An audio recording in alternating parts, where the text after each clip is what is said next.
He says, "Is Jauan the only big body type receiver we have?"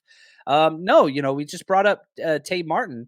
He's got to fit that as well. But yeah, as far as like clear cut starters, and here's the issue: Kyle Shanahan's talked in the past about what is it that makes an outside wide receiver versus inside wide receiver. And he says this: the difference is, can they take the top off? Are they a vertical down the field threat? Now, Jauan Jennings, who is our biggest wide receiver, doesn't play outside because even though he's big, he's not a vertical threat. He's a little too slow.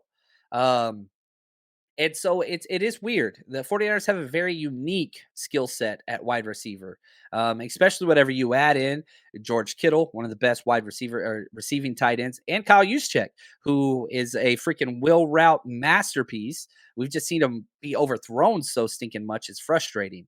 Now, Kyle went in and talked a little bit more about Jauan Jennings and kind of how he came off the best camp and how has he fared, came off the best mini camp. How has he transitioned into training camp? I have I guess how I think they feel. And then sometimes you ask them, and some guys keep it more real than others. Some will say no one's hard to guard. And some you can have cool conversations with. So yeah, I don't put too much stock into it, but I also think that's always changing. I mean, that was early in camp. I think Jauan had the best OTAs.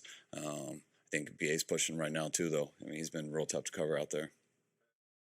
And so you've got these guys that are just competing at this wide receiver position. Now Debo steps in, right? Who's the alpha? Let's be real. He is the alpha, leads the team out of the locker room and the energy and all those things and the numbers. I mean, he backs it up. So, man, you're developing a pretty damn good wide receiver room with a lot of young talent, a lot of young potential. So I'm excited to see what that is.